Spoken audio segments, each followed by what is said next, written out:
Aguántate.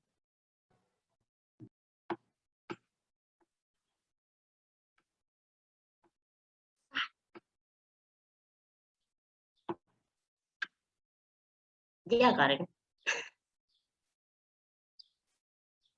Ya empezó a grabar, empieza. ¿Tú tenías que decirme hace rato que empezara? Ok.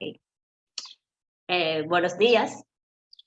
Nosotras somos el grupo número 4 y estaremos hablando sobre la inflamación ocular externa. Mi nombre es Melina de la Rosa y yo estaré a cargo de los temas cuadro clínico de la inflamación conjuntiva y la conjuntivitis bacteriana. Bien, antes de empezar a hablar de inflamación de la conjuntiva, debemos tener claro qué es la conjuntiva, que esta es una capa transparente de tejido que recubre los párpados y cubre la esclerótica del ojo. Bien, la conjuntivitis ocurre cuando la conjuntiva resulta hinchada o inflamada. Esta inflamación se puede deber a una infección, a un irritante, al ojo seco o a una alergia.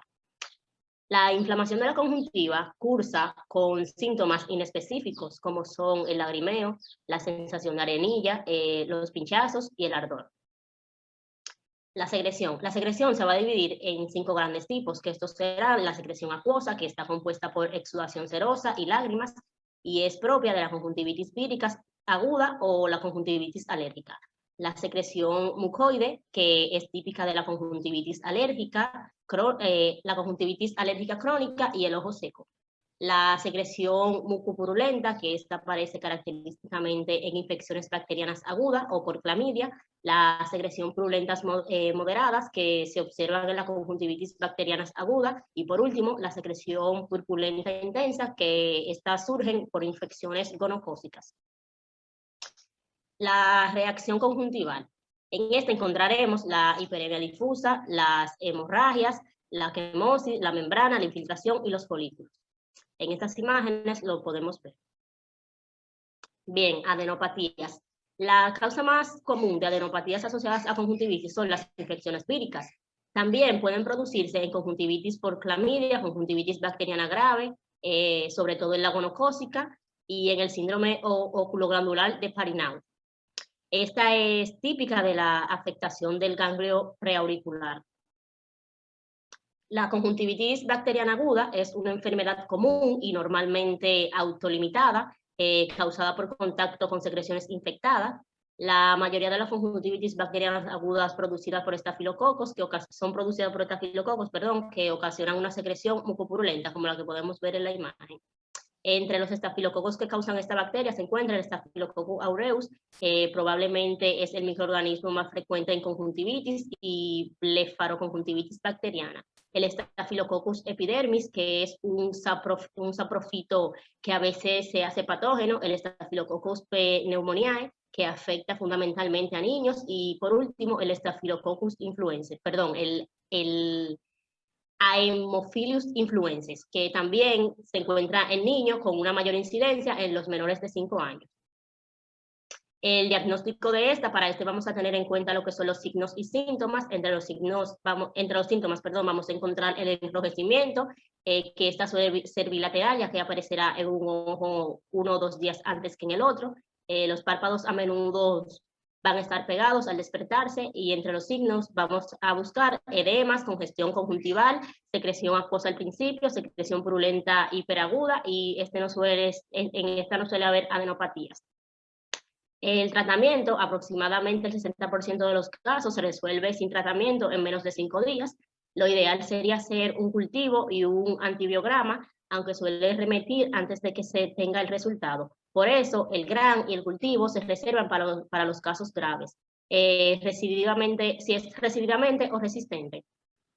Se usan antibióticos en colirio durante el día y en pomadas por la noche, como son la gentamicina, la tobraxina o las quinolasas, como el oflaxino o el ciprofloxacino. Esto se usa junto a AINES tópicos. Hasta aquí mi exposición. Los dejo con mi compañera. Buenas, mi nombre es Karen y yo voy a estar hablando sobre lo que es la conjuntivitis por clamidia del adulto y la conjuntivitis neonatal. Puede pasar. Entonces, la conjuntivitis por clamidia en el adulto, también conocida como conjuntivitis de inclusión, es una infección oculogenital que va a estar causada principalmente por los serotipos DK de la clamidia trichomatis y que va a afectar aproximadamente entre el 5 y el 20% de los jóvenes sexualmente activos en lo que son países occidentales. Se va a transmitir por autoinoculación, es decir, a partir de secreciones genitales, y la transmisión ojo por ojo solamente aparece en el 10% de los casos. Puedes pasarla. Las manifestaciones clínicas se van a caracterizar por signos y síntomas. Entre los síntomas tenemos que hay un enrojecimiento, tanto unilateral como bilateral, en el lagrimeo y aparecen secreciones de comienzo subagudo. Si no se trata la conjuntivitis, esta puede cronificar y aunque termina curándose, puede durar algunos meses. Es importante preguntar sobre una exposición previa, sexual previa, si se sospecha de este tipo de conjuntivitis. Entre los signos tenemos folículos grandes que a menudo van a ser más sensibles en el fondo del saco interior. Los folículos grandes también pueden afectar la conjuntiva tarsal superior. Hay infiltrados subepiteliales en la córnea perilímbica que pueden aparecer al cabo de 2 o 3 semanas. La presencia de cicatrización conjuntivial es leve y de panus corneal superior. También hay queratinitis punteada. El diagnóstico se basa en varias pruebas, entre ellas es que se toman raspados de la conjuntiva tarsal con una espátula o con el lado romo de una hoja de bisturí. También está la tinción de Gienza, que sobre un portaobjetos se detectan cuerpos intracitoplasmáticos. También la inmunofluorescencia directa de cuerpos elementales, que cuenta con una especificidad y una sensibilidad del 90%. La prueba enzimo inmunoanálisis o ELISA, por sus siglas en inglés, también se utiliza para realizar una detección directa de antígenos y el cultivo de celular de McCoy es muy específico. El tratamiento sistémico consiste en acitromicina, que es el fármaco de elección utilizado en dosis de 1 gramo, que puede ser que se repiten a la semana. Algunos autores recomiendan una dosis única de 1 solo gramo y en algunos casos se necesitan de incluso 2 y hasta 3 dosis. La dosiclina se utilizan 100 miligramos por 12 horas cada 10 días. Está contraindicada en lactantes, niños menores de 12 años y en embarazadas. Otros fármacos que pudieran utilizarse también son la eritromicina y el ciprofloxacin. La conjuntivitis neonatal, o también conocida como oftalmia neonatal. Esta se define como una inflamación conjuntival que va a aparecer en el primer mes de vida. Esta inflamación más común de cualquier tipo que aparece en los primeros meses en el recién nacido, afectando hasta un 10%. Se produce a menudo por la transmisión de una infección materna al recién nacido durante el parto.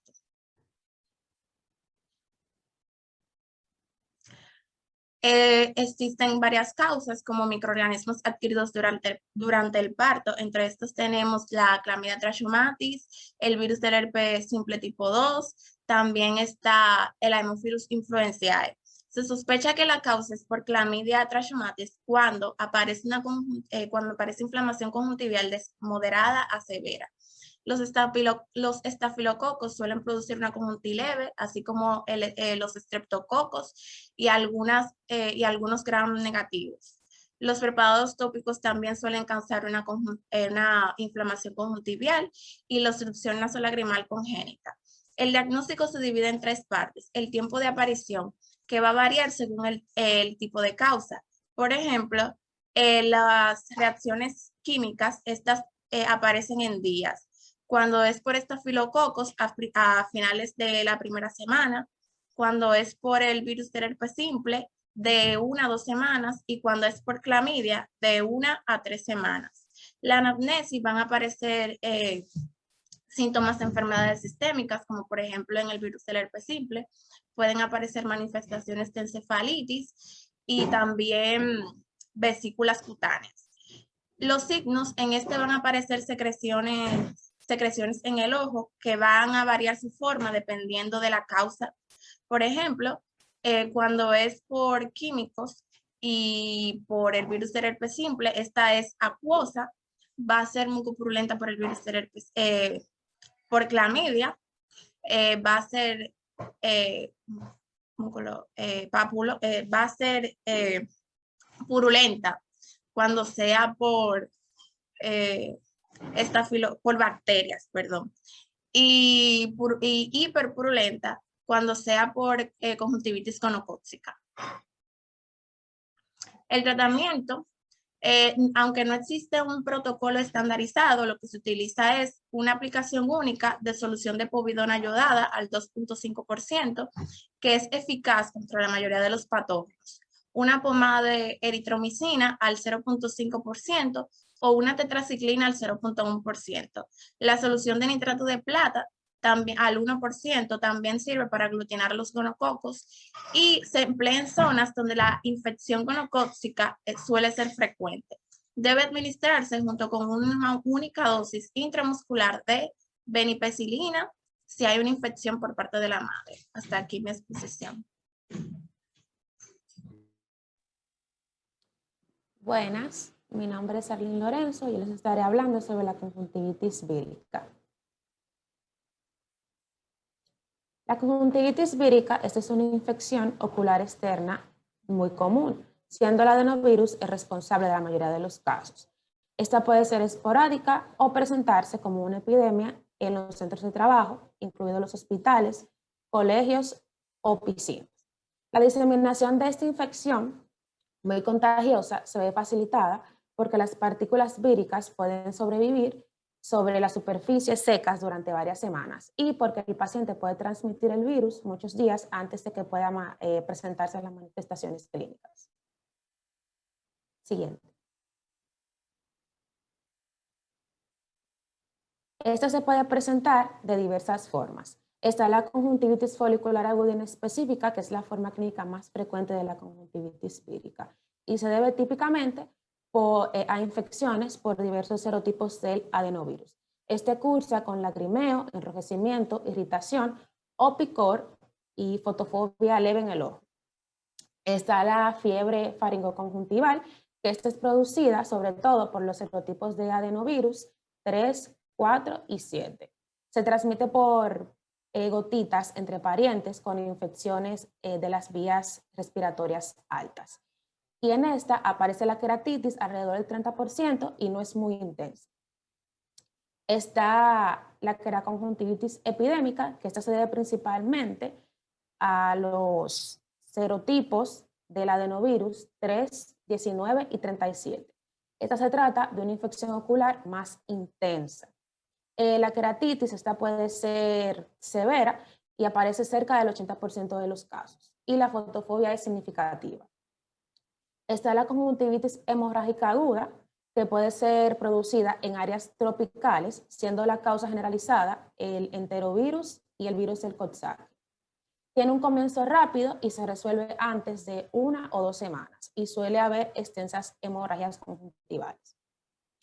Está la conjuntivitis crónico recurrente, que esta aparece en una reacción folicular o papilar crónica en específica. Es un poco frecuente y termina por desaparecer. Está el VHS, que esta puede causar una conjuntivitis folicular, sobre todo en la primoinfección, que suele ser unilateral y a menudo muestra vesículas cutáneas asociadas. Se encuentran las infecciones víricas generales, típicas en la infancia, como la varicela, sarampión y parotiditis, que es lo que pueden causar una conjuntivitis folicular asociada. Y por último tenemos el molusco contagioso, que es una infección cutánea causada por el poxvirus de doble cadena de ADN, que afecta típicamente a niños por lo menos sanos. Siguiente. En los signos, pueden aparecer edema palpebral desde mínimo hasta intenso y es frecuente en adenopatías preauriculares dolorosas. Está lo que es una inflamación intensa que puede cursar con hemorragias conjuntivales. También puede aparecer la queratitis, que en esta puede ser punteada normalmente tras 7 a 10 días desde el comienzo de los síntomas y se resuelve a un plazo de unas 2 semanas. Puede haber una leve eveitis anterior y en el molusco contagioso este puede aparecer como un nódulo pálido y umbilicado con un borde palpebral asociado a conjuntivitis folicular. Siguiente. Entre las pruebas complementarias tenemos la tinción de Gienza, las técnicas de amplificación de ácido nucleico, el cultivo de virus, la prueba de inmunocromatografía rápida y la serología. En el tratamiento, pues lo más eficaz y efectivo es el lavado continuo de manos y evitando frotarse el ojo y compartir toallas. Los corticoides tópicos como la prednisolona al 0.5% 4 veces al día puede ser necesario en conjuntivitis graves por adenovirus, con membranas o pseudomembranas. En el molusco contagioso, estas son lesiones autolimitadas en pacientes inmunocompetentes, a menudo es necesario extirparlas para controlar la conjuntivitis secundaria o por razones estéticas. Los antihistamínicos y vasoconstrictores tópicos pueden mejorar los síntomas, sobre todo el picor. Esto se puede realizar una extracción de las membranas o pseudomembranas sintomáticas. Los antibióticos tópicos se utilizan cuando se sospecha una sobreinfección bacteriana y la povidona iodada es muy eficaz contra el adenovirus libre, por lo que se ha propuesto el uso para reducir esta contagiosidad. Aquí termina mi exposición.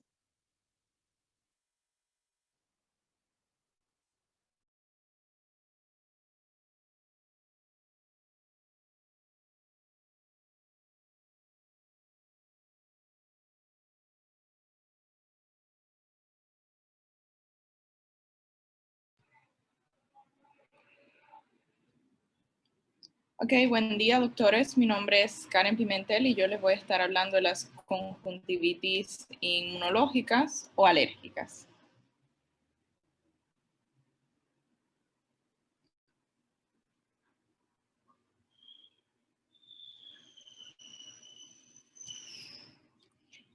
Bien, dentro de esta está la conjuntivitis fiebre del heno y con esa es que vamos a comenzar. La inflamación conjuntiva leve e inespecífica se asocia comúnmente, por lo común, con la fiebre del heno. Esta se llama rinitis alérgica. En la mayoría de los casos hay antecedentes de alergia a pólenes, por ejemplo, a pastos, a caspa de animal también, entre otros elementos.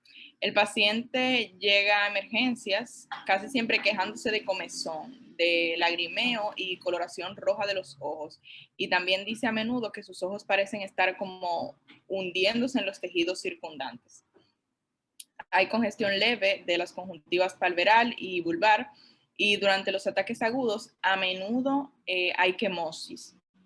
Esta quemosis puede ser grave y sin duda influye en la descripción de hundimiento.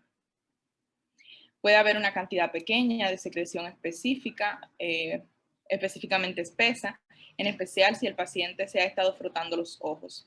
Es difícil encontrar eosinófilos en raspados conjuntivales, pero puede ocurrir en la conjuntivitis papilar si el alergeno persiste. El tratamiento consiste en la instilación de preparaciones tópicas a base de antihistamínicos, por ejemplo, y también de vasoconstrictores.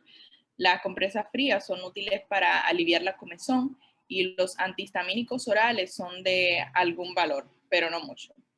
La respuesta inmediata al tratamiento es muy satisfactoria en más del 95% de los casos, pero las recurrencias son comunes a menos que el antígeno sea eliminado. Por fortuna, la frecuencia de los ataques y la gravedad de los síntomas tienden a moderarse conforme el paciente crece. Como mencionamos anteriormente, es más común en niños. Y yo podría decir que a partir de los libros podrían decir que a partir de los 16 años, estas infecciones recurrentes comienzan a cesar.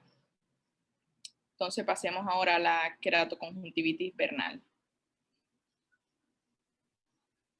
Bien, la queratoconjuntivitis vernal. Este padecimiento también se le conoce como catarro primaveral o conjuntivitis estacional, y más adelante les voy a explicar por qué. Es una enfermedad alérgica bilateral poco común que por lo general empieza en los años preburales y dura de 5 a 10 años. Es más frecuente en niños que en niñas y es difícil identificar el o los alérgenos específicos. Pero los pacientes con queratoconjuntivitis vernal por lo general presentan otras manifestaciones de alergia relacionadas con hipersensibilidad al polen y al pasto. La enfermedad es menos común en climas templados que en caliente y no existe en climas fríos. Entonces, de ahí el nombre de conjuntivitis estacional. Pásala, por favor. El paciente por lo regular se queja de mucha comezón y secreción gruesa. Siempre hay antecedentes familiares de alergia, puede ser de fiebre del heno, por ejemplo, también de eczema, y a veces el mismo enfermo informa antecedentes de alergia. La conjuntiva tiene apariencia lechosa con muchas papilas finas y con la conjuntiva palperal inferior, como podemos ver en la imagen. Entonces, la superior presenta a menudo papilas gigantes que dan la apariencia de abdoquiano. Cada papila gigante es poligonal, con la parte superior plana y contiene crestas de capilares. También se puede notar un exudado conjuntival y filamentoso y una pseudomembrana fina y fibrosa. Con frecuencia se aprecia micropaño en ambos párpados y limbos con queratoconjuntivitis vernal, pero básicamente el paño suele ser poco común. No ocurre cicatrización conjuntival a menos que el paciente haya sido tratado con crioterapia, remoción quirúrgica de las papilas, radiación u otro procedimiento afín. Se puede formar úlceras corneales superficiales, estas pueden ser en escudo, ovales y también de localización superior, que pueden ser seguidas por cicatrización corneal leve. Es frecuente la queratitis epitelial difusa y ninguna de las lesiones corneales responde bien al tratamiento estándar.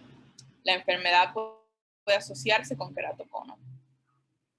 Vamos al tratamiento ahora. Ya que la conjuntivitis vernal es una enfermedad autolimitada, debe reconocerse que los medicamentos usados para tratar los síntomas pueden proveer beneficios a corto tiempo, pero daños a largo tiempo. Como por ejemplo, podemos usar los esteroides tópicos y sistémicos que alivian la comezón, reducen la enfermedad corneal solo mínimamente, y sus efectos colaterales pueden ser, dentro de sus efectos colaterales pueden estar el glaucoma, las cataratas y también otras complicaciones que pueden ser muy dañinos a largo plazo y comprometen el globo ocular del paciente. Entonces, la desensibilización a los pólenes del pasto y otros antígenos no ha sido tan ventajosa. La blefaritis y conjuntivitis por estafilococos son complicaciones muy frecuentes y deben tratarse. Las recurrencias son la regla, sobre todo en primavera y verano, pero después de cierto número de episodios, las papilas desaparecen por completo sin dejar cicatrices. Ok, pasa. Y continuamos con la queratoconjuntivitis atópica. Bien, los pacientes con dermatitis atópica o queratoconjuntivitis atópica o eczema también presentan a menudo queratoconjuntivitis vernal. Los síntomas y signos son sensación de ardor, por ejemplo. También está el exudado mucoide, está la coloración roja, que es muy característica, y la fotofobia. Los márgenes palpebrales están eritematosos y la conjuntiva tiene apariencia lechosa, como en las anteriores queratoconjuntivitis. Hay papilas finas también, pero las papilas gigantes están un poquito menos desarrolladas en la queratoconjuntivitis vernal y ocurren con más frecuencia en la conjuntiva del párpado inferior que en el superior. Por lo general hay antecedentes de alergia, fiebre del heno, asma y eczema, que afecta al paciente y a sus familiares. Es contagiosa y la mayoría de los enfermos ha padecido dermatitis atópica desde la infancia. Es común la cicatrización de los pliegues de flexión anticubitales, de muñecas y rodillas. como la dermatitis, con la cual se asocia. La queratoconjuntivitis atópica tiene evolución prolongada y está sujeta a exacerbaciones y remisiones, como la queratoconjuntivitis que estuvimos explicando anteriormente. O sea, las pausas que hace entre periodo y periodo, dígase meses o años, es llamada remisión. Como la queratoconjuntivitis vernal tiende a ser menos activa cuando el paciente alcanza la 5ª década de edad. Los raspados de la conjuntiva muestran eosinófilos, aunque no tantos como los vistos en la queratoconjuntivitis vernal. Los raspados de la conjuntiva y córnea se ven a menudo y puede desarrollarse una catarata atópica, una placa subescapular posterior o una catarata anterior semejante a un escudo. El queratocono o desprendimiento de la retina y queratitis por herpes simple son más frecuentes en pacientes con queratoconjuntivitis atópica y a muchos casos de blefaritis y conjuntivitis bacteriana secundaria, casi siempre por estafilococos. Vamos a pasar al tratamiento. Este debe tratarse cualquier infección secundaria y ha de considerarse de control ambiental. La base de tratamiento es la aplicación de terapia atópica crónica con estabilizadores de los mastocitos. También podemos incluir a los estabilizadores de mastocitos los antihistamínicos y agentes antiinflamatorios no esteroideos o AINES. Son también de beneficio los antihistamínicos orales, y un curso corto de esteroides tópicos puede aliviar los síntomas. En casos graves, la plasmaféresis e inmunosupresión sistémica puede ser adyuvante a la terapia. En casos avanzados, con complicaciones corneales graves, puede ser necesario el trasplante de la córnea para mejorar la agudeza visual. Y por último, vamos a tener la conjuntivitis papilar gigante. Cuando incluye signos y síntomas semejantes a la conjuntivitis vernal, puede desarrollarse en pacientes que usan ojos artificiales de plástico específicamente, o lentes de contacto de plástico, porque en cristales o en vidrio no es tan común. Es quizá un trastorno de hipersensibilidad retardada rico en basófilos, tal vez con un componente humoral, que este podría ser IgE. Es curativo el uso de prótesis de vidrio y no de plástico, o sea, básicamente este es el tratamiento, y lentes comunes en vez de los de contacto. Si la finalidad es mantener el uso de los lentes de contacto, será necesaria la terapia adicional. Es esencial el cuidado meticuloso de las lentes de contacto, incluyendo el uso de agentes sin conservadores y también de antibacterianos. Puede ayudar también la desinfección con peróxido de hidrógeno y limpieza enzimática de dichos lentes. Una opción benéfica puede ser el cambio a lentes de contacto desechables, y si estos tratamientos no tienen éxito, se debe suspender el uso de los lentes. Es decir, en la conjuntivitis papilar gigante, la solución o el tratamiento más que todo es cambiar el plástico por vidrio y mantener una higiene óptima. Muchas gracias.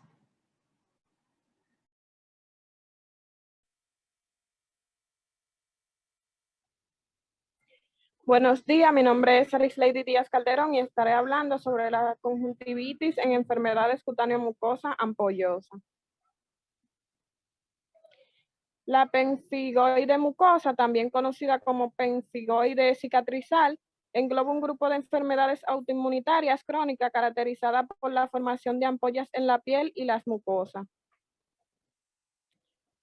Las formas clínicas específicas del PM tienden a afectar tejidos dianas concretos, tales como el pemfigoide ampolloso, que muestra predilección por la piel, el pemfigoide mucoso ocular, que afecta a la conjuntiva en la mayoría de los casos y conduce a la cicatrización progresiva. La enfermedad empieza típicamente a edades avanzadas, siendo 2 veces más frecuente en mujeres que en hombres. Otras causas de conjuntivitis cicatrizantes son el síndrome de Stevens-Johnson, el tracoma, ciertos fármacos, traumatismo y conjuntivitis graves o crónicas de muchos tipos. El diagnóstico es principalmente clínico, pero la biopsia de la mucosa afectada a menudo muestra alteraciones que pueden confirmarlo, el depósito lineal de anticuerpos y el complemento en la ZMB. Su evolución se clasifica en varias fases, desde el estadio 1, conjuntivitis crónica, hasta el estadio 4, el globo ocular inmovilizado con queratinización corneal. Los síntomas en la conjuntivitis bilateral inespecífica de evolución gradual o recurrencia y remisiones a menudo se diagnostican incorrectamente, como por ejemplo, como el ojo seco. En la conjuntiva, la conjuntivitis papilar, epidemia, difusa, edema y fibrosis sutil. Las líneas fibra de fibrosis subconjuntival, la necrosis en casos graves, el aplanamiento del pliegue semilunal y queratinización de la carántula y el ojo seco. En los párpados veremos las pestañas abrantadas, blefaritis crónica y queratinización al borde palpebral. La anquiloblefarón es la presencia de adherencia entre los párpados superior e inferior en el canto externo. Y en la córnea veremos defectos epiteliales asociados a la sequedad y exposición, infiltración y vascularización periférica y queratinización y conjuntivalización de la superficie corneal. Siguiente, por favor. Las manifestaciones generales, la afectación de la mucosa es muy frecuente y se caracteriza por ampollas subepidérmicas, sobre todo en la boca. En casos graves puede haber estenosis esofágica y laringea.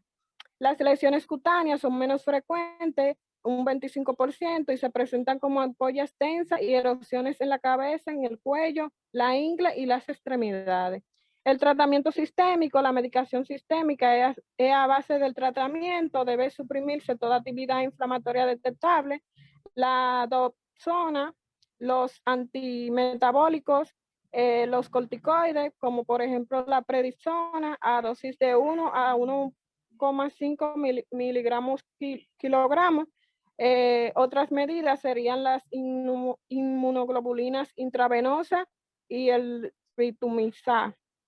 El tratamiento local tópico, tenemos las lágrimas artificiales, no deben faltar en la mayoría de los tratamientos, los corticoides, los ciclosporina y los tacrolimus, El ácido ritoneico puede producir la queratinización, entre otras. Las manifestaciones oculares vamos a tener en la fase aguda, a menudo hay problemas prácticos para explorar con lámpara de hendidura, ya que el paciente puede estar encamado y en aislamiento. Esto puede recurrirse a una lámpara de hendidura portátil. En los síntomas vamos a encontrar el enrojecimiento agudo con sensación de arenilla de leve a intensa, fotofobia, lagrimeo y visión borrosa. En las manifestaciones generales vamos a tener la biopsia cutánea, que puede ayudar a confirmar el diagnóstico, pero no suele ser necesario. En los síntomas pseudogripales, que puede ser intenso y persistir hasta 2 semanas antes de la aparición de lesiones. En muchos casos, el paciente está muy enfermo y se requiere hospitalización. Los síntomas por afección de la mucosa incluyen dolor y secreción nasal, disuria, diarrea, tos, disnea y dolor al comer o beber. Siguiente.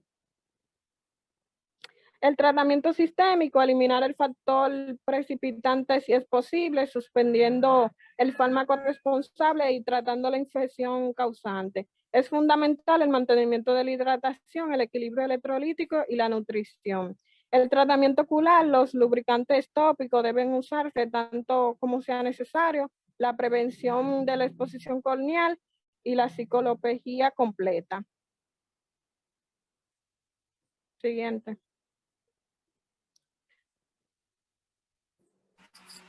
Buenos días, mi nombre es Génesis Ortiz y les estaré hablando sobre otras conjuntivitis. La queratoconjuntivitis límbica superior. La queratinconjuntivitis límbica superior, o QLS, es una enfermedad crónica relevante y frecuente que afecta al limbo superior y la conjuntiva vulvar y tarsal superior. Siguiente, por favor. Las estadísticas sobre el padecimiento de la QLS. Tenemos que el 47% de pacientes con la QLS que no padecen alteraciones adicionales, el 50% de pacientes que padecen alteraciones tiroideas y el 3% es el porcentaje de pacientes que tienen oftalmopatía tiroidea, que padecen QLS. Siguiente, por favor. El diagnóstico. Se debe preguntar sobre el uso de lentes de contacto y por antecedentes de cirugía o traumatismos en el párpado. Los síntomas están intermitentes de sensación de cuerpo extraño, escozor, fotofobia leve, secreción mucoide y parpadeo frecuente. La fase crónica. Tenemos la lubricación correcta, el ácido transinoico tópico al 0,1% o al 0,25%, tratamiento de las pestañas aberrantes, lente de contacto protectoras, injerto de mucosa, y la rehabilitación de la córnea puede requerir una queratectomía superfacial para la queratinización, injertos laminares corneales para la cicatrización superficial, trasplante de membrana amniótica, trasplante de célula madre límbica e implantación de queratoprótesis en fases terminales. En la conjuntiva, hipertrofia papilar en el tarso superior, hiperemia de una banda radial de la conjuntiva vulvar superior, hipertrofia papilar en el limbo, la presión leve hacia abajo sobre el párpado superior hace que se forme un pliegue de conjuntiva redundante a lo largo del limbo superior. Puede haber petecias, puede demostrarse queratinización mediante biopsia o citología de impresión. Bien. En la córnea, erosiones epiteliales, punteadas en la córnea superior, a menudo separadas del limbo por una zona de epitelio sano, queratitis filamentosa superior que aparece cerca de un tercio de los casos, leve pano superior que recuerda el arco senil en los casos de larga evolución. Siguiente. Tratamientos tópicos. Deben usarse lubricantes, acetilcecina al 5% o al 10% 4 veces al día, estabilizadores del mastocito y corticoides, remampida tópica, ciclodopina al 0,05% 2 veces al día y lentes de contactos blandas. Inyección supratarsal de corticoides, oclusión temporal de los puntos lagrimales superior e inferior, la resección de la conjuntiva límbica superior y ablación conjuntival mediante nitrato de plata al 0,5%. La conjuntivitis leñosa. Es una enfermedad poco usual que se caracteriza por las lesiones pseudomembranosas recurrentes, a menudo ricas en fibrina y de consistencia leñosa, que se forman principalmente en la conjuntiva tarsal. Suele ser una enfermedad sistémica que puede afectar al tejido periodontal, las vías respiratorias altas y bajas, los riñones, el oído medio y los genitales femeninos. La afectación pulmonar puede ser mortal. El diagnóstico. Se presenta como una conjuntivitis inespecífica, normalmente en infancia, media de 5 años de edad, aunque puede empezar a cualquier edad, los padres suelen observar una lesión conjuntival. Bien, los signos. Masa conjuntivales globulares de color blanco o rojizo que crecen gradualmente y pueden estar recubiertas por una densa secreción mucoide blanco amarillenta, cicatrización, vascularización, infección o lisis corneal. La anatomía patológica muestra depósitos subepiteliales amorfos de una sustancia eosinófila formada predominantemente por fibrina. Bien. El tratamiento tópico. Tras la extracción de las membranas, empezará inmediatamente con heparina y corticoides cada hora, manteniéndose hasta que la herida se haya revitalizado. Para reducir los suelos gradualmente durante varias semanas hasta que se haya desaparecido todos los signos inflamatorios. Pueden retrasarse las recidivas mediante el uso a largo plazo de los colibrinos de cicloporina y corticoides. Otras modalidades, plasminógeno tópico o intravenoso y o trasplante de membrana amniótico sobre la conjuntiva tras extirpar la lesión. La conjuntivitis simulada. Es una enfermedad poco frecuente que cursa con febrícula crónica, conjuntivitis granulomatosa, unilateral con folículos alrededor y adenopatía ipsolateral regional. Es prácticamente sinónimo de la enfermedad de arañazo de gato, treponema, palladium, esporitriocosis, tuberculosis e infección aguda por trachomatis.